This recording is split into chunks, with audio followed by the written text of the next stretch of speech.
జోగులాంబ గద్వాల్ జిల్లాలో అక్రమంగా గంజాయి సాగు చేస్తున్న వ్యక్తిని పోలీసులు అరెస్ట్ చేశారు. 9 గంజాయి మొక్కలను పోలీసులు స్వాధీనం చేసుకున్నారు.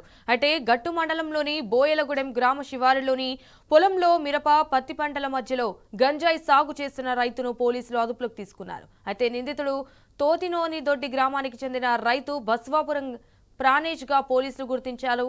యువత భవిష్యత్తును నాశనం చేసే ఈ మత్తు పదార్థాలను పూర్తిగా అరికట్టేందుకు పోలీసులు కఠిన చర్యలు తీసుకుంటున్నారు.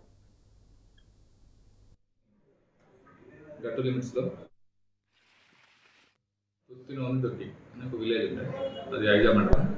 ఈ రెండు విలేజ్ల అవుట్కట్స్లో సమ్ పర్సన్స్ ఎవరో కల్టివేషన్ చేసిన ఇన్ఫర్మేషన్ మీద మా ఎస్ఐ గారు అండ్ అగ్రికల్చర్ ఏఈఓ గారు ప్లస్ రెవెన్యూ టీమ్ ఇన్ఫర్మేషన్ మీద మేము బోయలగూడెం అవుట్స్కట్స్కి వెళ్ళడం జరిగింది. అక్కడ పత్తిచేలో ఒక పర్సన్ ఉండే పొలం పని చేసుకుంటూ అతను కూడా పట్టుకున్నాం. చుట్టుపక్కల వెతికితే అదే పొలంలో ఒక ఐదు అడుగులు ఎత్తున్న గాంజా మొక్కలు ప్లస్ పక్కనే మిరపతోట ఉంది ఒకటి. ఆ మిరపతోటలో ఒక 4 చిన్నవి ఒక 1 feet హైట్ ఉన్న గాంజా మొక్కలు కనిపించినాయి. మేము పంచనామా చేసి పంచుల సమక్షంలో వీటిని స్వాధీనం చేసుకోవడం జరిగింది.